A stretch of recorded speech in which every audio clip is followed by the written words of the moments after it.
자, 우리 사사기 10장 말씀 보십시다.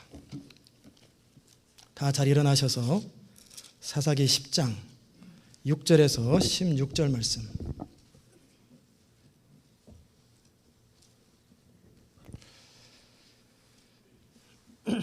사사기 10장 6절에서 16절 제가 봉독합니다. 이스라엘 자손이 다시 여호와의 목전에 악을 행하여 바알들과 아스타롯과 아람의 신들과 시돈의 신들과 모압의 신들과 암몬 자손의 신들과 블레셋 사람의 신들을 섬기고 여호와를 버려 그를 섬기지 아니하므로 여호와께서 이스라엘에게 진노하사 블레셋 사람의 손과 암몬 자손의 손에 파심해 그들이 그 해부터 이스라엘 자손을 학대하니 요단 저편 길르앗 아모리 사람의 땅에 거한 이스라엘 자손이 18년 동안 학대를 당하였고 암몬 자손이 또 요단을 건너서 유다와 베냐민과 에브라임 족속을 침으로 이스라엘의 곤고가 심하였더라. 이스라엘 자손이 여호와께 부르짖어 가로되 우리가 우리 하나님을 버리고 바알들을 섬김으로 주께 범죄하였나이다. 여호와께서 이스라엘 자손에게 이르시되 내가 애굽 사람과 아모리 사람과 암몬 자손과 블레셋 사람에게서 너희를 구원하지 아니하였느냐. 또 시돈 사람과 아말렉 사람과 마온 사람이 너희를 압제할 때 너희가 내게 부르짖음으로 내가 너희를 그들의 손에서 구원하였거늘 너희가 나를 버리고 다른 신들을 섬기니 그러므로 내가 다시는 너희를 구원치 아니하리라. 가서 너희가 택한 신들에게 부르짖어서 너희 환난 때 그들로 너희를 구원하게 하라. 이스라엘 자손이 여호와께 여짜오되 우리가 범죄하였사오니 주의 보시기에 좋은 대로 우리에게 행하시려니와 오직 주께 구하옵나니 오늘날 우리를 건져내옵소서 하고 자기 가운데서 이방 신들을 제하여 버리고 여호와를 섬김에 여호와께서 이스라엘의 곤고를 인하여 마음에 근심하니라. 아멘. 자리에 앉으시겠습니다. 오늘은 여러분과 함께 어리석음이라고 하는 제목으로 말씀을 함께 나눌 것입니다. 사사기의 결론은 마지막 절에 보면은 그때는 왕이 없으므로 각각 자기 소견에 옳은 대로 행하였더라. 이게 사사기의 결론입니다. 따라서 합시다. 그때는 왕이 없으므로 각각 자기 소견대로 살았더라. 그게 사사기 시대의 비참함의 이유였습니다. 자기가 옳다고 여기는 대로 살아가는 것, 그 결과로 말미암아 겪는 비참함이 이스라엘 백성들이 겪는 고통입니다. 우리의 삶 가운데 고통과 어려움은 동일한 맥락으로 설명됩니다. 왜 어떤 사람은 복을 많이 받아가지고 그렇게 복을 누리고 살고 내 인생은 왜 이렇게 지지리도 안 풀리고 왜 이렇게 고통스럽고 돈 한 번 마음껏 써본 적도 없고 맨날 돈이 모자라. 정말 마음껏 움직일 수도 없고 건강도 안 좋고 좀 가정이 행복하게 막 천국같이 살아야 되는데 늘 지지고 볶고 늘 집에 들어가면 들어가기 싫어. 그것은 왜 그럴까? 그렇기 때문에 이걸 잊어보려고 여행을 가거나 또 술을 마시거나 오락에 빠지거나 영화를 보거나 피한다고 되는 것이 아니에요. 다시 돌아오면 동일하게 현실입니다.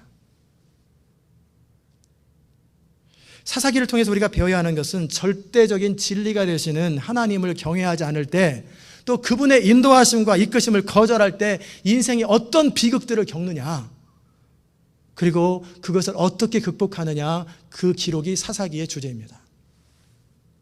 왜 인생이 힘든가? 왜 내 삶에 고난과 어려움이 다가오는가? 내가 내 인생의 주인 되어 살아갈 때 겪는 문제가 무엇인가? 그리고 그에 대한 해답은 무엇인가? 이것이 기록된 것이 사사기의 책입니다.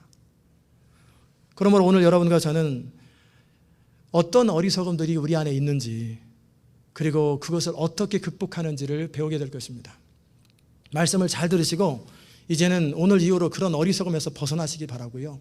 그렇게 노력하시기 바라고 그래서 여러분의 인생이 이전과는 전혀 변하여 다른 인생 변하여 새 사람이 되는 인생 되시기를 주의 이름으로 축원합니다.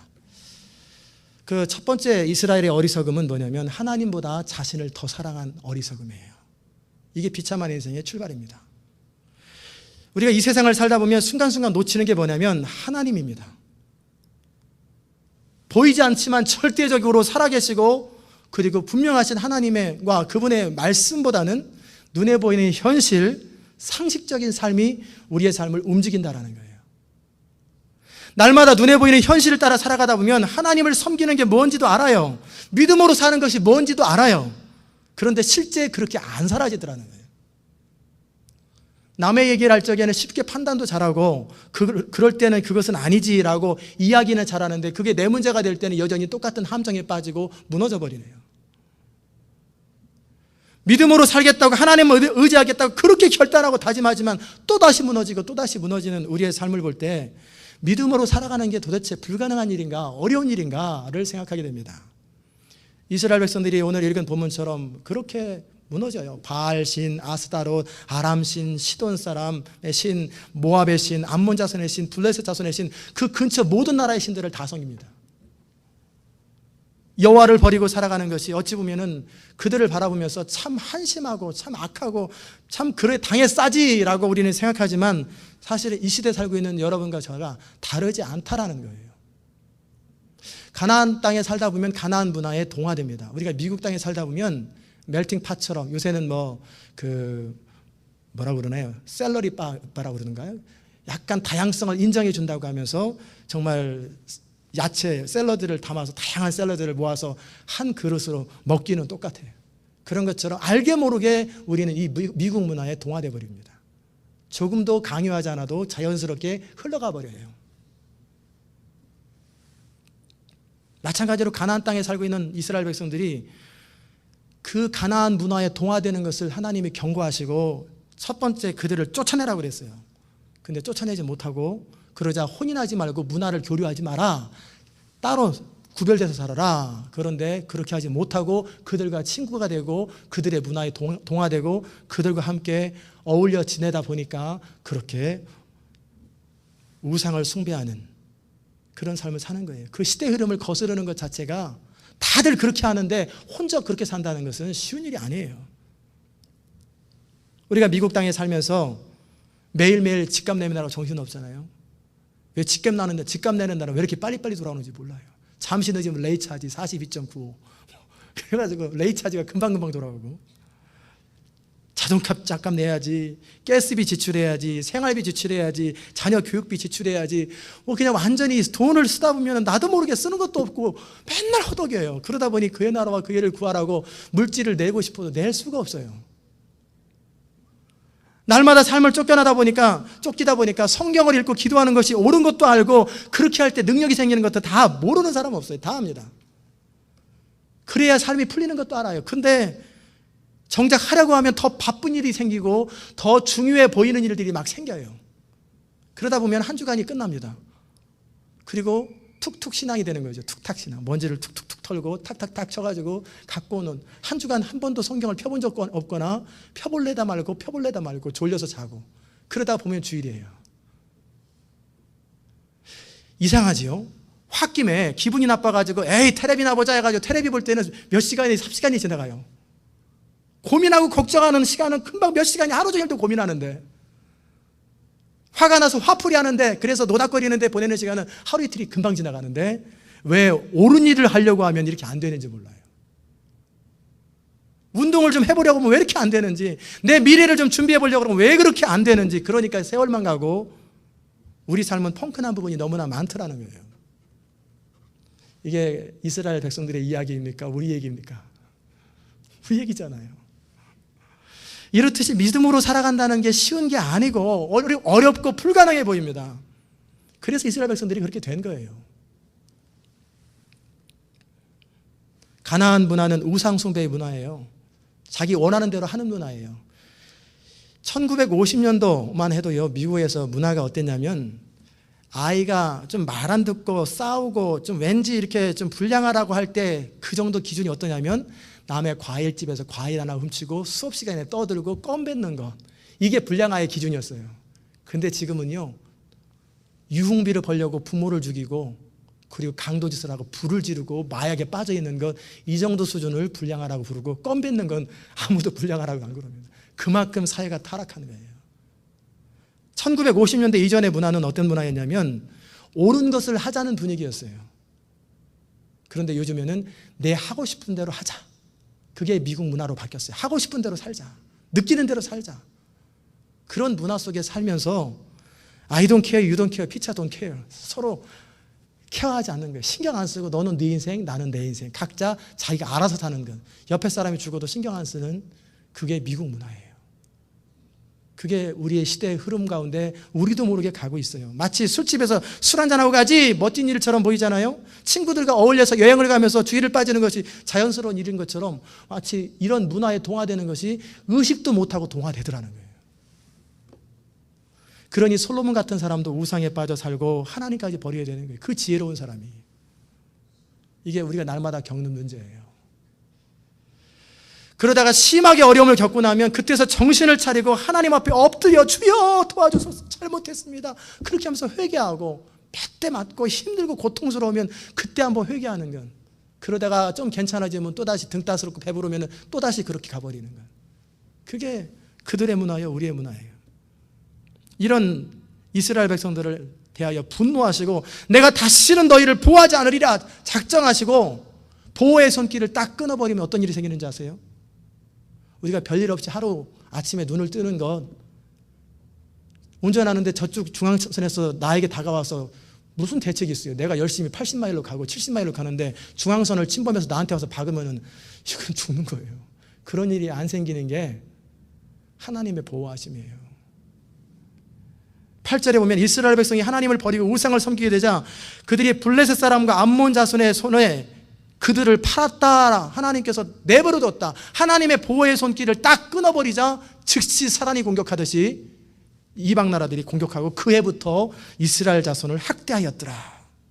그렇게 괴롭히기를 1년도 아니고 5년도 아니고 10년도 아니고 18년 동안을 그렇게 고통을 당하는 거예요. 하루 이틀 몇 년 고통당하는 것도 보통 일이 아닌데 얼마나 학대를 하고 모독을 시키고 먹을 것 다 뺏어가고 딸 따면 뺏어가 버리고 그냥 괴롭히고 죽이고 그런 문화들. 멜 깁슨 영화 보면은 브레이브 하트에 보면은 그 영국 사람들이 스코틀랜드 사람들 일찍부터 그 괴롭히잖아요. 그래서 처녀가 시집가기 전에 영국에 있는 그 장교들하고 첫날 밤을 지내야 된다고 그것을 문화처럼 만들고 그거보다 더 심한 문화가 이 가나안 문화예요. 얼마나 비참하겠어요. 처음에 이스라엘 자손들이 어려움 겪을 때 내가 무슨 죄 저질렀는지도 모르고 살다 보면 이런 일도 생기겠지 저런 일도 생기겠지 별 생각 없이 지나가는데 점점 심해지고 그게 길어지니까 이게 방법이 없는 거예요. 기도해봐도 안 되고 바알 신에게 모든 신에게 절을 해봐도 안 돼요. 그때 자기를 진지하게 돌아보게 되는 거예요. 그리고 내가 범죄하였습니다. 하나님 우리를 불쌍히 여기소서. 그때 하나님께서 말씀하십니다. 내가 너희를 왜 구원해 줘야 되느냐? 너희는 이미 나를 버렸고 다른 신들을 섬기고 너네들은 너네 마음대로 살아가는 분위기인데 왜 내가 이제 와서도 어려울 때 내가 너를 구해줘야 되느냐? 그럴 적에 이스라엘 자손은 더 소리 지릅니다. 옛날 같으면 됐어요 됐어 내가 알아서 살면 될 거 아니에요. 기도 안 해 기도해도 소용없네. 그렇게 덜 맞았을 때 들고생할 때는 자존심도 부리는데 너무 고통이 심하면 그런 마음도 없어요. 그 하나님이 안 도와주면 대치가 없기 때문에 막 울부짖는 거예요. 주님 도와주세요. 하나님 도와주세요. 잘못했어요. 다음에 잘못하면 그때는 혼내도 마음대로 하세요. 그러나 이번만은 제발 살려주세요. 이게 이들의 고백이에요. 우리가 읽었던 본문이에요. 그렇다면 왜 그들이 자주 무너지고 우리 삶 속에서 그런 어리석음을 반복하게 될까? 그거는 믿음으로 살아가는 것이 무엇인지는 알아도 얼마큼 중요한지를 실감나게 절실하게 깨닫지 못했기 때문에 그러는 거예요. 두 번째는 어떻게 살아가는 것이 믿음으로 살아가는지 구체적인 삶의 자리 가운데 방법들을 몰라요. 그리고 믿음으로 살아가는 것에 방해되는 것이 무엇인지 그것을 어떻게 극복하는지 그런 부분에 훈련이 안 돼 있으니까 그냥 자기 평상시 삶대로 살아버리니 또 무너지고 또 무너지는 거예요. 다람쥐가 쳇바퀴 돌듯이 계속 도는 거예요. 그렇다면 어떻게 하는 것이 훈련되는 것이며 하나님을 경외하는 마음으로 살아가는 게 뭐고 믿음으로 살아가는 것을 훈련한다는 게 도대체 뭡니까? 그게 돼야지 우리 인생이 풀리는데 그게 해결 안 되면 결국 안 풀려요. 그것은 우리 겉사람을 깨트리고 우리 속사람을 강하게 하는 거예요. 우리가 거듭나고 예수를 믿겠다고 결정하면 우리 안에 영이 깨어납니다. 원래 영, 혼, 육이 있는데 우리가 아담의 범죄 이후로 영이 거의 기능을 상실해서 양심의 기능 정도밖에 희미하게 없어요.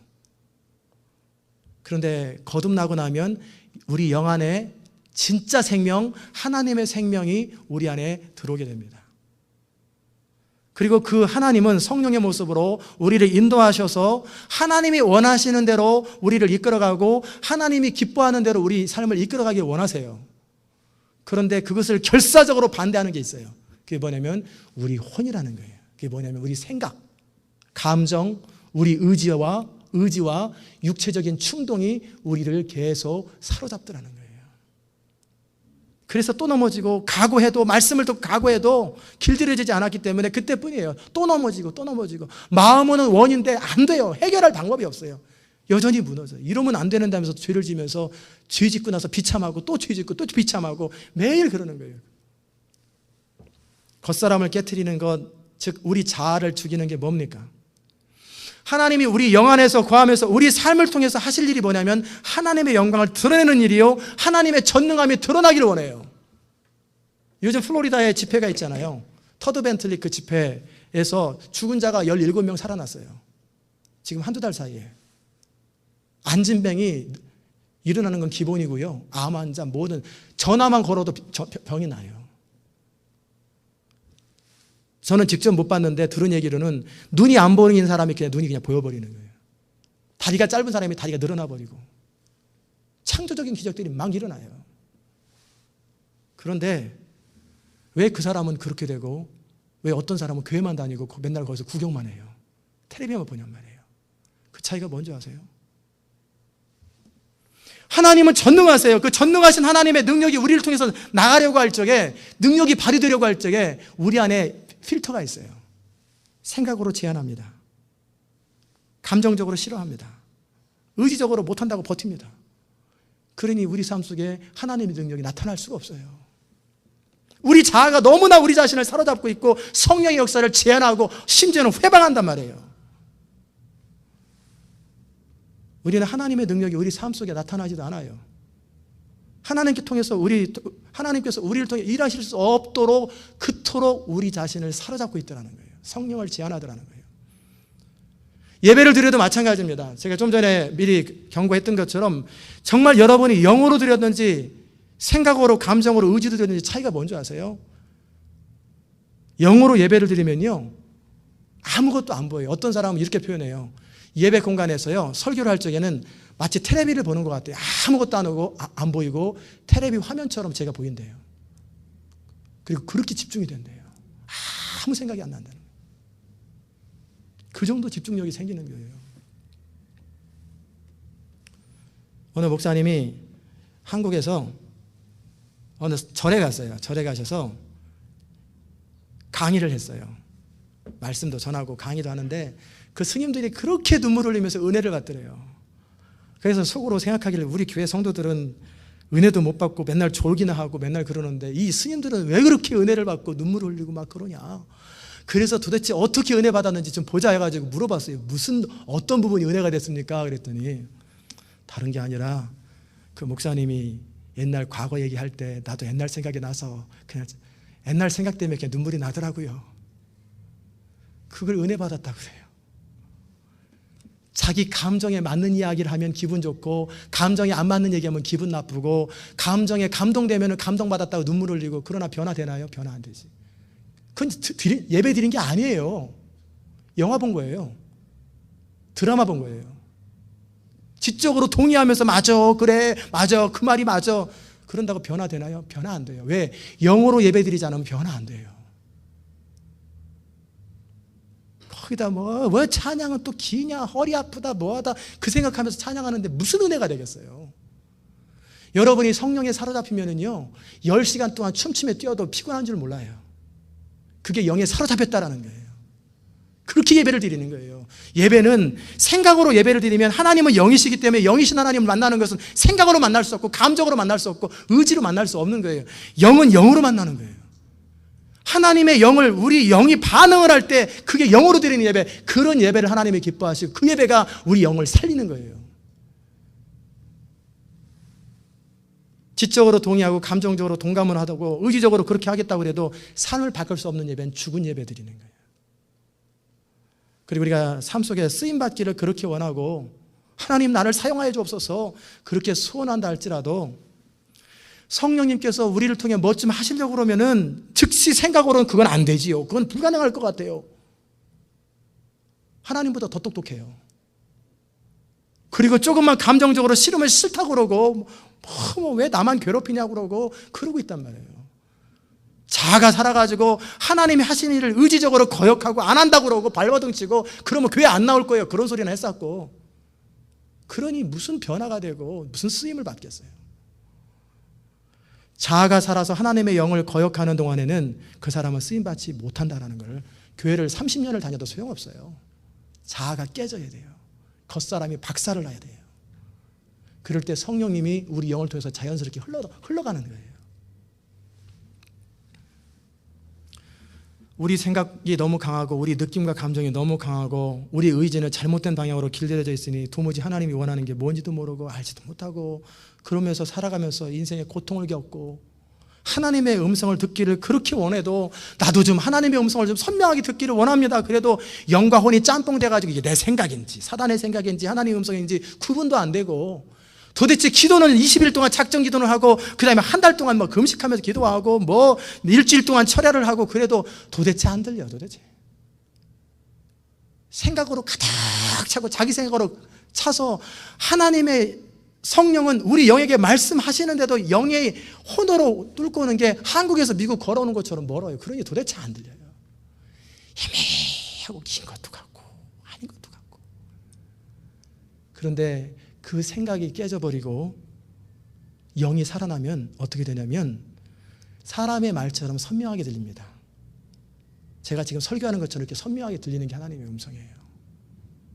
희미하게 듣는 게 아니라 분명하게 듣는 거예요. 양은 목자의 음성을 듣는 게 정상이에요. 그러니까 그 집회하면서 제가 못 봤는데 그 얘기도 들었어요. 어느 부인이 앞으로 나올 적에 얘기할 때 잠깐 기다리시라고 지금 하나님이 말씀하신다고 그러면서 그 자리에서 하나님 말씀을 대언하는 거예요. 예언사역도 그런 거 아니에요. 전혀 알지도 못하는 사람을 꾸며내가지고 1시간 동안 무슨 꾸며낸 얘기를 하겠어요. 꾸며낸 얘기 들으려고 뭐하러 추첨까지 하겠어요. 그게 다 보이는 거예요. 그 사람의 삶이. 미래가 다 보여버리고 하나님의 음성이 계속 들리는 거예요. 들리는 걸 그냥 전달만 하는 거예요. 그게 듣는 거예요. 그게 그렇게 해서 할 때 하나님의 그 사람을 사용하실 수 있는 거예요. 특별한 은사 받은 사람만이 아니라 그만큼 자아가 깨지고 겉사람이 깨진 사람은 영이 분명한 거예요. 그래서 성령이 그 영을 통해서 마음껏 일하실 수 있는 거예요. 그런데 우리 영과 혼이 뒤죽박죽이 있어요. 생각과 영이 뒤죽박죽해서 내 생각이지만 헷갈리고 큐티를 한다고 해도 내가 그냥 내 생각에 사로잡혀서 읽다 보니까 어떨 때는 이 말이 이 말 같고 저 말이 저 말 같고 어떨 때는 이거 하라는 것 같고 어떨 때는 저거 하라는 것 같고 헷갈리는 거예요. 왜? 그만큼 내 생각이 강하다는 거예요. 더더욱이 감정의 기복이 심하니까 기분에 따라 좋았다 슬펐다 무슨 널뛰기도 아닌데 이렇게 감정이 왔다 갔다 되는지 몰라요. 이러고 있단 말이에요. 그러므로 우리가 하나님의 사람으로 믿음으로 살기를 원하고 성령으로 살기 원할 때 우리 겉사람 자아가 죽어야 돼요. 우리 예수의 사람들은 그리스도와 함께 십자가에 못 박혔다는 게 바로 그거예요.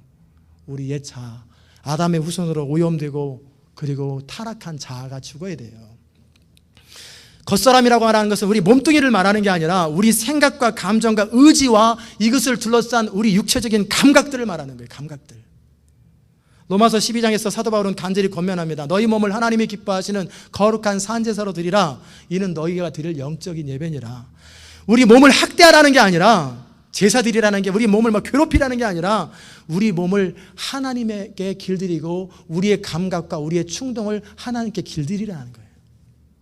이 세대를 본받지 말고 마음을 새롭게 함으로 변화를 받아 하나님의 선하시고 기뻐하시고 온전하신 뜻이 무엇인지 분별하도록 하라. 그토록 권면하는 거예요.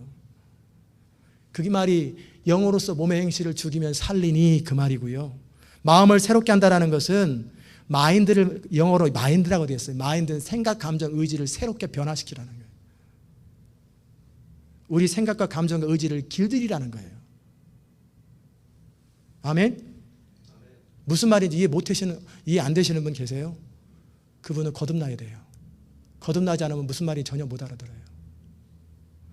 영으로서 몸의 행실을 죽이는 것, 자아를 부인하고 겉사람을 깨트리는 것은 아무 생각 없는 사람 만드는 게 아니고 감정 없는 사람 만드는 것도 아니고 의지적인 결단이 없는 사람 만드는 게 아니라 우리 생각과 감정과 의지를 하나님의 성령을 따라 길들이고 다듬으라는 거예요. 그래야 하나님이 사용하실 수 있다는 거예요. 제가 두 가지 예를 말씀드립니다. 기질적으로 성격적으로 부드러운 사람이 있어요. 성령으로 다듬어지고 인생의 연단을 통해 다듬어진 게 아니라 원래 부드럽고 다투기 싫어하고 싫은 소리 듣기도 싫어하고 하기도 싫어하고 가능하면 화목하고 화평하게 지내기 원하는 사람들이 있습니다. 그런 사람들이 있어요. 딱 보면 부드러워 보이는 사람들. 평상시는 너무 나이스합니다. 그런데요, 자기가 옳다고 여기는 일을 하는 동안엔 부드럽고 그렇게 좋았던 사람이 자기가 옳지 않다라고 여길 때는 그렇게 과격해지고 그렇게 시니컬해지고 바뀌어버려요. 자기 감정에 상처를 받으면 그냥 그 모습이 그냥 막 터져 나오는 거예요. 그게 부드러워 보이는 사람이 위장한 거예요. 자기도 모르는 거예요, 위장하는지도. 이런 사람에게 하나님께서 사울에게 명령한 것처럼 아말렉 사람들을 죽이되 어른부터 깐나라기까지 다 죽여라. 가령 애틀란타 어느 지역에 있는 사람을 죽이되 어린아이부터 애들까지 다 죽여라 그러면은 하겠어요? 당연히 안 하죠. 좋은 게 아니에요. 반대로 강해 보이는 사람, 사나이다워 보이고 아주 한번 뭐 그냥 아주 근사해 보이고 화끈한 사람, 좋을 때는 화끈합니다. 그리고 아주 괄괄하고 대단한 대장부 같아요. 그러나 자기 인생을 희생해야 될 때가 왔을 때, 죽음 앞에 왔을 때, 옛날에 최면서 씨가 얘기한 것처럼 나 떨고 있니? 그런 거예요. 정말 믿음이 필요하고 정말 용기가 필요하고 정말 배짱이 필요할 때는 떨고 있는 거예요. 보이지 않는 하나님의 말씀을 붙들고 정말 하나님의 약속을 따라 자기 인생을 올인해야 될 그런 결정적인 순간에 다 뒤로 물러서 버려요. 그 큰 소리가 다 사라져 버렸습니다. 왜? 인간적으로 강해 보이는 사람이기 때문에 그러는 거예요. 여러분이 저를 보실 때 강해 보이잖아요. 약해 보입니까? 강해 보입니까? 그죠? 저는요, 소심한 사람이에요. 공이 날아오면 공 안 맞으려고 피하는 사람이었고요. 싸움하면 도망가는 사람이었고요. 위기가 닥치면은 피하고 남의 문도 혼날까봐 두드리지도 못하고 그 정도 소심한 사람이에요. A형이거든요. O형도 아니고 B형도 아니에요. 그런 제가 강해 보이는 건 뭐냐면 믿음으로 다듬어지고 연단되고 산전수전 겪어가면서 정말 하나님과의 관계 속에서 친밀해지면서 믿음이라고 여겨지는 부분은 타협 안 하고 목숨을 걸기 때문에 강해 보이는 거예요. 그러나 그렇지 않은 부분은 여러분이 저를 겪어보면 아는 것처럼 저도 정말 싫은 소리 잘 못해요. 너무너무 약해요. 제가 드리는 말씀 뭐냐면 약하다고 약한 것도 아니고 강하다고 강한 게 아니고 부드럽다고 부드러운 게 아니라는 거예요. 다 인간적인 타고남은 별거 아니에요. 성령으로 길들여지고 훈련되고 깨어진 상태, 내 자아가 아니라 믿음으로 말미암아 강해지고 믿음으로 말미암아 부드러워지고 그것이 진짜 하나님의 사람이 된다라는 거예요. 착각에서 벗어나십시오. 예수님 보세요.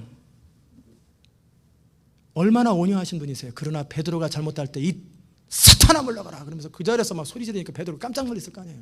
자기는 좋은 말로 예수님을 칭찬했는데 그 자리에 사탄아 물러가라.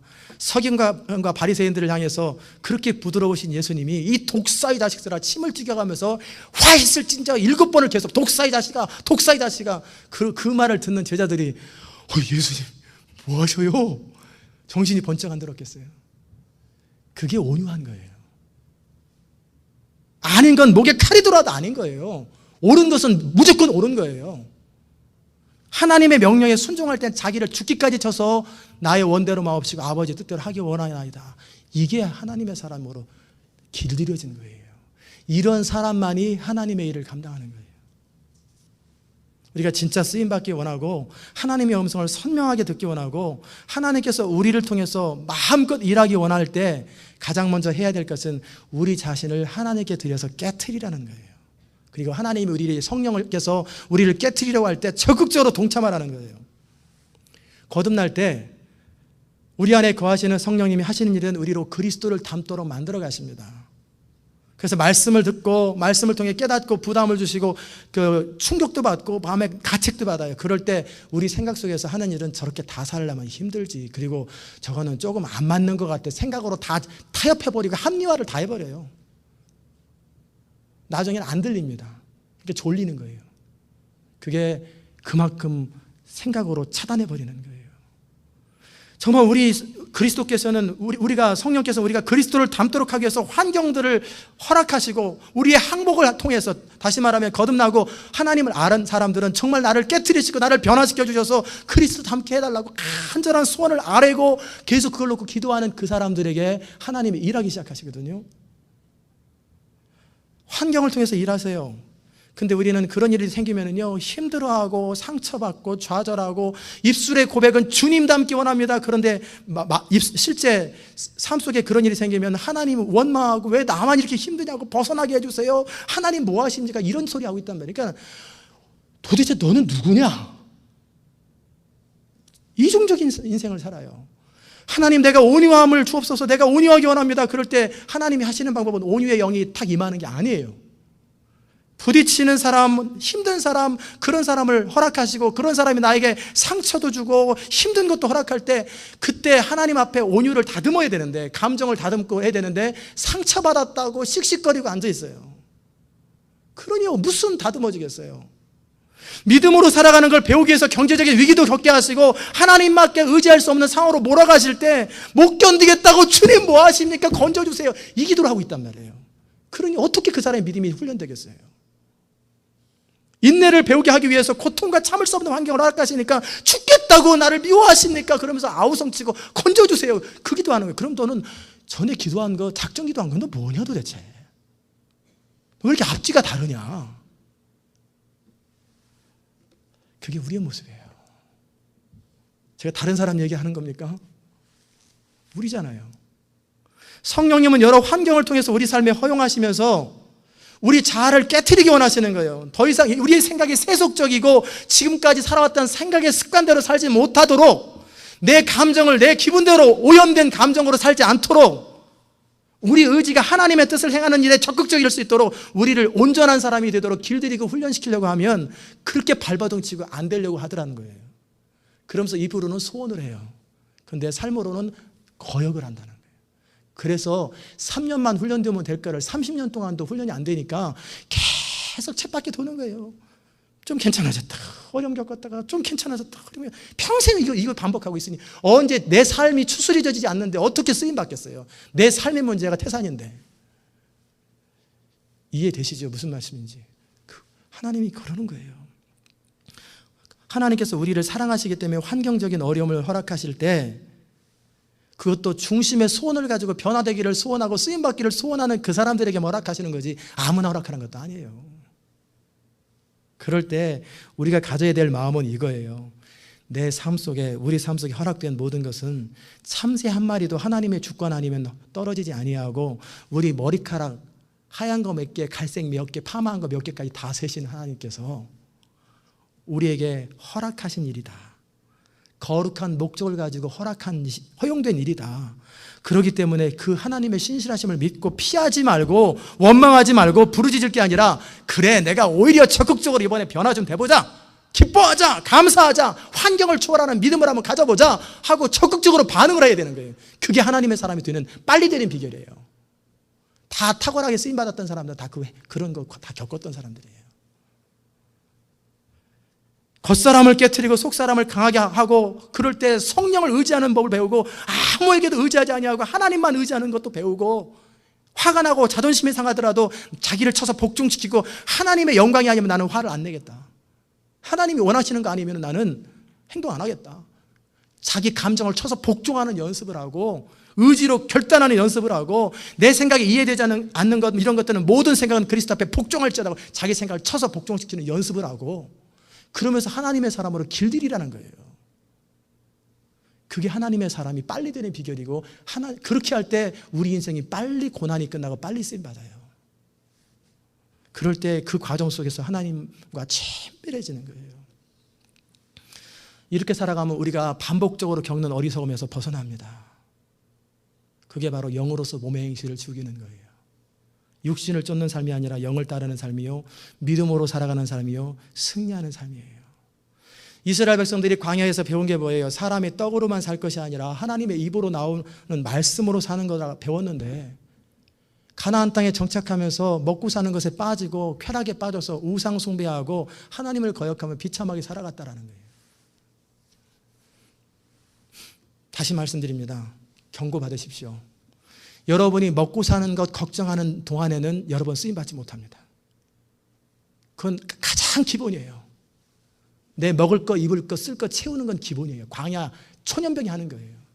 그것이 극복되지 않는 사람, 하나님을 신뢰함으로 그것을 넘어서지 못하고 여전히 내 마음에 눌리고 걱정하고 근심하고 페이먼이 다가오면은 막 어쩔지 모르는 사람은 쓰임받기 어렵습니다. 그거는 하나님께서 다 있어야 할 줄을 아버지께서 아시느니라. 그러므로 그의 나라와 그의 일을 먼저 행할 줄 아는 그 단계가 극복된 사람이 기본 단계가 통과한 사람이에요. 동의하십니까? 동의하든 말든 그건 하나님 말씀이에요. 쓰임받은 사람이 그런 거 걱정하는 사람 단 한 사람도 없습니다. 일꾼이 자기 먹는 것을 받는 건 마땅한 거예요. 절대 기웃기웃할 필요도 없어요. 사람 쳐다볼 것도 없어요. 그냥 하나님이 하시는 거예요. 그게 신뢰된 사람들, 물질 부분에서 하나님이 절대적으로 신뢰된 사람들은 그 다음부터 물질 때문에 어려움 안 겪습니다. 어려울 때도 있고 흥할 때도 있고 가난할 때도 있고 풍부할 때도 있는데 그런 것이 조금도 마음을 흔들지 못해요. 그게 1단계 훈련입니다. 여러분, 우상 숭배가 뭔지 아세요? 이스라엘 백성들이 빠졌던 우상 숭배 다른 게 아니에요. 자기 사랑이에요. 자기 사랑. 우상 숭배는 자기를 사랑하는 것이고 자기 원하는 대로 살고 싶은 것, 그게 우상 숭배예요. 쉽게 말씀드리면 여러분이 부적을 쓸 때 왜 씁니까? 내 삶을 고치고 회개하고 개발하지 않고도 부적을 통해서 재앙이 사라지기 바라는 거예요. 왜 점쟁이한테 찾아갑니까? 왜 부처한테 절을 합니까? 왜 그런 우상을 섬기냐면 내 삶을 바꾸지 아니하고 그냥 그대로 내가 살고 싶은 대로 살면서도 복이 임하기 원하는 것, 그게 우상 숭배의 목적이에요. 자기 사랑이요, 자기 욕구를 채우는 거예요. 다시 말하면 21세기 미국 땅에 살고 있는 대부분의 사람들이 우상을 숭배해요. 자기 하고 싶은 대로 살아요. 그게 우상 숭배예요. 쓰고 싶은 대로 돈 쓰고 먹고 싶은 대로 먹고 자기 기분 내키는 대로 살아요. 그게 다 우상 숭배예요. 그렇게 우상 숭배하는 사람이 어떻게 하나님의 성령이 하시는 일을 깨닫겠어요? 모르지요. 우리 안에 있는 이 자라고 하는 우상을 제거할 때 우리는 하나님을 알게 되고 하나님을 섬길 줄 알게 되는 거예요. 두 번째, 그들의 어리석음, 우리의 어리석음은 진리에 근거하기보다는 이기심과 충동을 따라 살았다라는 거예요. 하나님은 자비하시기 때문에 그들의 안타까움과 그 부르짖음을 바라보면서 근심하셨어요. 그들을 바라보면서 정말 망나니 같은 자식을 바라보면서 정말 혼을 내고 너 좀 고생 좀 해라 그러고 싶은데 울면서 어머니 아버지 다시는 안 그럴게요. 한 번만 용서해달라고 그러면 마음이 약해지는 거예요. 또 무너지는 거죠. 이게 근심이에요. 하나님의 마음이 안타까워서 견디지 못하는 거예요. 그래서 그들을 구원하기로 작정하셨습니다. 그때 암몬 자손들이 또 쳐들어왔어요. 한 사람을 사용했는데 그 사람은 입다입니다. 눈을 뜨세요. 입다. 입다의 출생은 참으로 기구합니다. 길르앗이라는 동네에 길르앗이라는 사람이 기생에게 찾아가서 아들을 낳았는데 그 이름이 입다예요.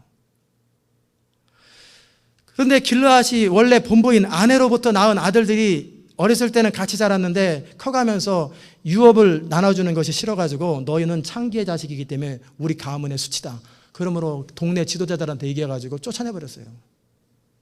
그러니 어렸을 때 아버지 옆에 살다가 벼랑간 쫓겨나가지고 갈 데도 없는 거예요.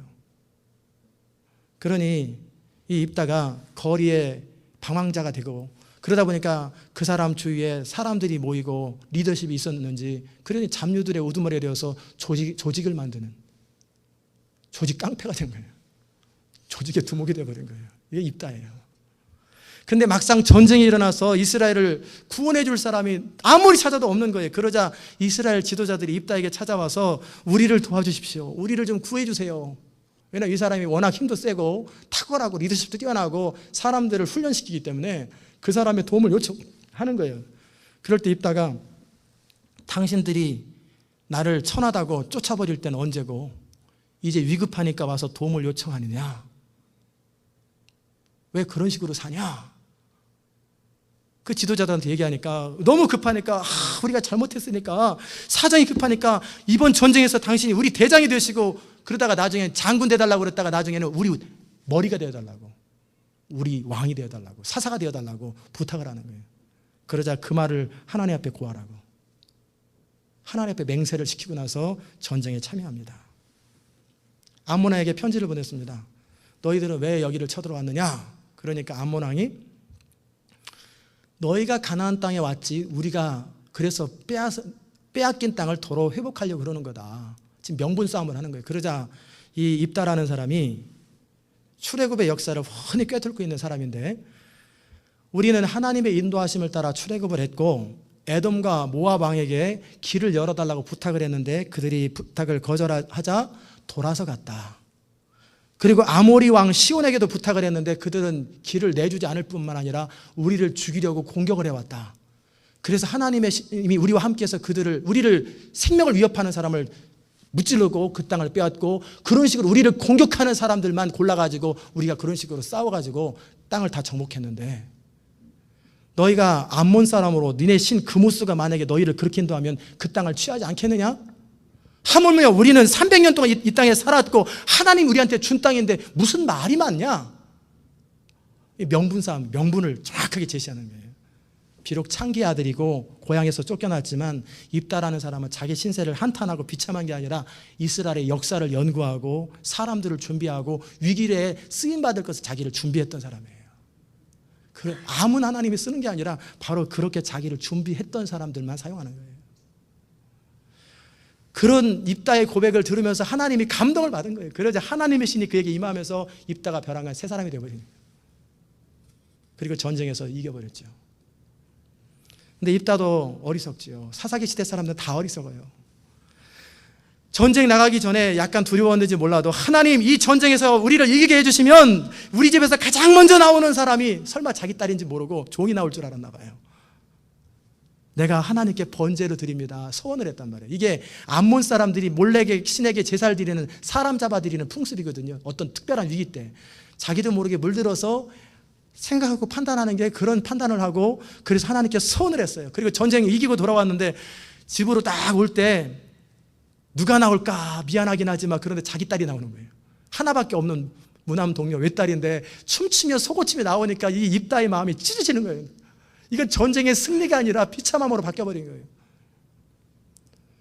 그럼에도 불구하고 성경에서 금한 자녀를 태워 죽이는 것은 금했으면 하나님 제가 잘못 소원했습니다, 용서해 주세요, 그러면 되는데 또 서원을 지킨다고 또 나는 사나이라고 자기 딸까지 죽여버리는 거예요. 그래서 가뜩이나 참담해 있고 가뜩이나 정말 화가 나고 있고 속이 상했는데 에브라임 사람들이 찾아왔어요. 너 전쟁할 때 기드온에게 찾아오듯이 왜 우리 안 불렀느냐? 니네 집과 너네 동네를 다 불질러 버리겠다고. 그러니까 입다가 화가 머리 끝까지 난 거예요. 지금 화풀이 할 데가 없어서 그러는데, 그래서 사람들 모아가지고 에브라임 사람들을 싹 죽여버린 거예요. 그래서 4만 2천 명이 그 자리에서 죽어버렸어요. 이걸 보면서 좀 더 나아 보이는 사람도 못한 사람도 각자 자기 소견에 옳은 대로 사니까 다 그릇되잖아요. 절대적인 하나님의 진리가 없으니까 얼마나 엉망이에요. 이기적인 마음으로 살고 충동적인 감정으로 살고 그 어리석음의 대가를 다 지불하는 거예요. 이스라엘 백성들은 기생 출신이라고 입다를 쫓았다가 다시 그에게 사정을 하면서 그의 지배를 받는 어리석음을 겪게 되고, 입다는 충동적으로 서원했다가 하나밖에 없는 딸을 죽여야 되는 어리석음을 범하게 되고, 에브라임 사람은 이기적인 마음으로 전쟁할 때 몸살이다가 나중에 생색내려다가 기드온처럼 할 줄 알았는데 완전히 그 에브라임 지파를 다 죽여버리는 거예요. 어리석음을 범하는 거예요. 이 모든 것이 하나님의 말씀을 따라 살지 아니하고 자기 소견에 옳은 대로 살았기 때문에 겪는 어려움이라는 거예요. 사랑하는 여러분, 우리가 하나님의 말씀으로 모장되어 있지 아니하고 하나님의 말씀이 우리 삶의 절대적인 기준이 아니면 우리는 삶의 기준이 있어야 될 거 아니에요. 그러니까 상식을 따라 살게 됩니다. 상식이 뭔지 아세요? 그 문화 속에서 일반적인 사람들이 맞다고 생각하는 70% 이상의 사람들이 맞다고 생각하는 것, 그것을 커먼센스라고 그래요. 일반적으로 사람들이 생각하는 것을 나도 생각하면서 상식을 따라 살든지, 아니면 내가 지금까지 살아왔던 경험을 따라 살든지 그렇게 사는 거예요. 성령님의 인도하심을 따라 사는 것이 훈련되지 않으면 우리는 우리의 지식을 따라 살고 배운 것 따라 살고 경험 따라 살고 상식 따라 살고 나보다 좀 더 나아 보이는 사람의 이야기를 듣고 그 말 따라 살아요. 아니면 이기심을 따라 살거나 자기 죄의 충동 따라 사는 거예요. 기분대로 살아요. 그렇기 때문에 초라하고 비참한 인생을 살 수밖에 없는 거예요. 우리가 우리 삶을 가장 잘 사는 것은 하나님의 말씀이 우리를 다스리도록 하는 거예요. 하나님의 말씀을 단지 읽는 것이 아니라 성령의 감동과 계시하심을 따라 읽고 그 말씀이 우리를 사로잡고 삶 속에서 그대로 적용하고 살아갈 때 성령님이 그 사람을 인도하는 거예요. 이런 성공적인 인생, 행복하고 풍성한 인생을 살아가는 비결은 하나님의 말씀에 확고하게 붙잡혀 있는 거예요. 그래서 하나님 말씀이 항상 내 삶의 옳고 그름의 기준이 되는 거예요. 그와 동시에 순간순간 말씀하시는 성령님이 인도하심과 음성에 민감하고 들을 줄 아는 훈련이 되라는 거예요. 이게 믿음으로 사는 삶이요, 성령을 따라가는 삶이에요. 제가 제자훈련을 한다는 게 뭐냐면 지식훈련이 아니에요. 더 많은 것을 알려주는 게 아니라 무엇이 옳고 무엇이 그른지를 성경적인 기준에 근거해서 판단할 수 있는 판단력을 키워주는 거예요. 두 번째는 성령님의 음성을 정확하게 들을 줄 알도록 자기를 부인하고 속사람을 길들이는 훈련을 시켜주는 거예요. 그렇게 되면 우리는 당연하게 쓰임받습니다. 하나님이 특별한 사람을 쓰는 게 아니라 그렇게 준비만 되면 다 쓰임, 누구나 다 써요. 만약에 준비도 안 된 사람이 특별한 은혜를 받아가지고 그렇게 능력과 은사가 나타나면 어떻게 되겠어요? 망합니다. 교만에서도 망할 뿐만 아니라 어떨 때는 성령의 음성이 들렸다가 어떨 때는 사단의 음성이 들렸다가 그러니까 가서 어떨 때는 이것 따라했다 어떨 때는 저것 따라했다. 그럼 어떻게 돼요? 그의 사역은 하루아침에 문 닫아버립니다. 완전히 미친 사람 취급받아요. 그러기에 옳고 그름을 정확하게 구분할 줄 알고 말씀에 근거해서 이게 내 생각인지 성령님의 음성인지를 정확하게 클리어하게 구분할 줄 아는 것이 몸에 배도록 훈련받아야 돼요. 그런 사람들이 순간순간 역사하시는 성령을 따르는 거예요. 그래야 그 사람들 삶 속에 기적과 능력이 따라다니는 거예요. 그 앞부분이 준비 안 되면은요, 하나님은 우리를 보호하시기 때문에 사용하지 않는 거예요. 싫어서가 아니라 우리를 보호하시기 때문에. 우리 몸에 배어있는 어리석음에서 벗어나야 합니다. 우리 생각에 묻어있는 세속적이고 지극히 인간적인 오염된 생각에서 벗어나야 합니다. 우리의 잘못 길들여진 감정을 훈련해야 합니다. 심한 경우는 화날 때 화를 주체하지 못하고 다른 사람에게 풀 정도로 어리석거나 아니면 내 안에 있는 감정의 교묘한 속임수에 빠져가지고 하나님의 일을 그르치는 함정에 빠지거나 이래 훈련되지 않아서 겪는 아픔들이 얼마나 많은지 알아요. 우리의 의지가 길들여지지 않기 때문에 엉뚱한 방향으로 기분 따라 충동 따라 막 의지적으로 가잖아요. 그러나 정작 하나님의 뜻일 때는 알지도 못할 뿐만 아니라 알아도 망설이고 하지도 못하고 왔다 갔다 맨날 마음을 요동하는 건 의지가 길들여지지 않아서 그런 거예요. 지금 제가 무슨 말씀 하시는지 무슨 말씀 드리는지 정확하게 아셨을 거예요. 그렇죠? 그 부분은 아무도 해줄 수 없습니다. 혼자 아무도 보지 않은 곳에서 스스로 길들여야 돼요. 하나님과 관계 속에서 그 씨름을 하라는 거예요. 그 작은 성령님의 음성에도 순종해보고 시행착오로 겪는 한이 있어도 순종해보고 말씀이 감동되면 그대로 순종해보고 그게 삶으로 훈련하라는 거예요. 하루아침이 안 돼요. 5년도 걸리고 10년도 걸리고 15년도 걸려요. 어느 날 갑자기 뚝딱 은혜가 임하는 법은 절대 없습니다. 철저하게 하나님께 길들여져야 돼요.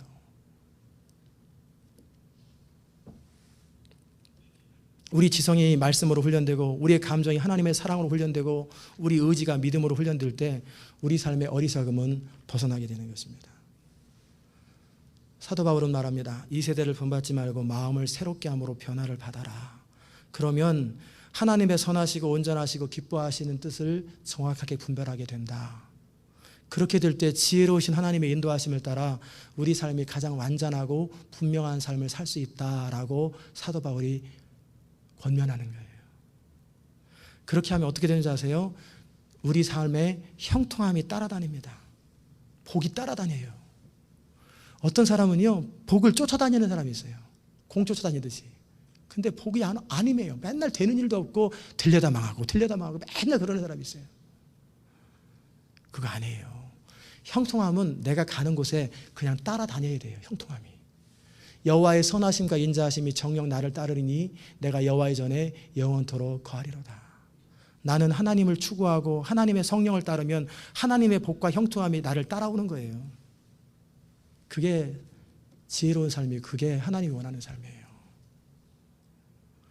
저는 여러분이 마지막 시대를 살고 있는데 이 미국 문화와 이민 문화와 이 시대 사람들의 옳지도 않은 얘기, 진리도 않은 얘기에 빠져서 살지 마세요.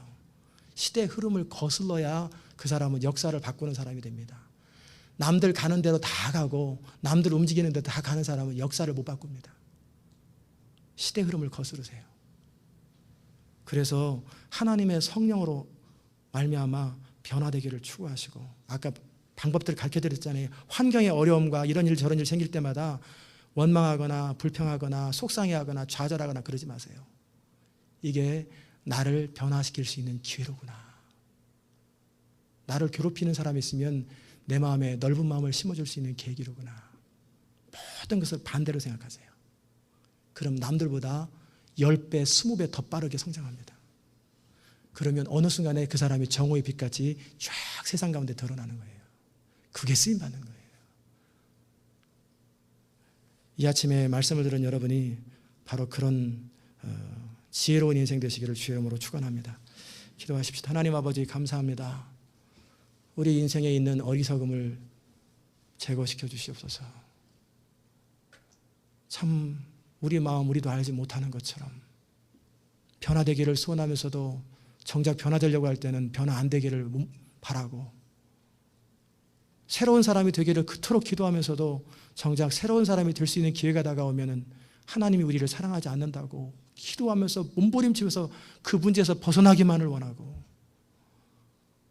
이렇게 앞뒤가 다르고 겉과 속이 다른 우리의 모습을 바라보면서 하나님이 얼마나 답답하시고 얼마나 탄식이 나십니까? 주님, 이 시대는 변화되고 훈련된 사람들이 필요하고 하나님의 대안인 사람들이 필요한데 날마다 그런 말씀만 듣지 실제 변화되지 않는 우리의 모습들을 바라봅니다.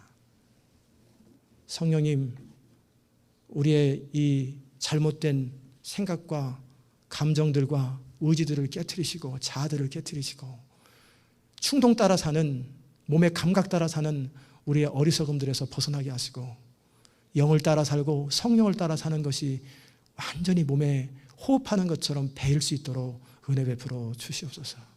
주님, 우리를 다듬어 주옵소서. 감사드리며 예수님의 이름으로 기도드리옵나이다. 아멘. 다 잘 일어나셔서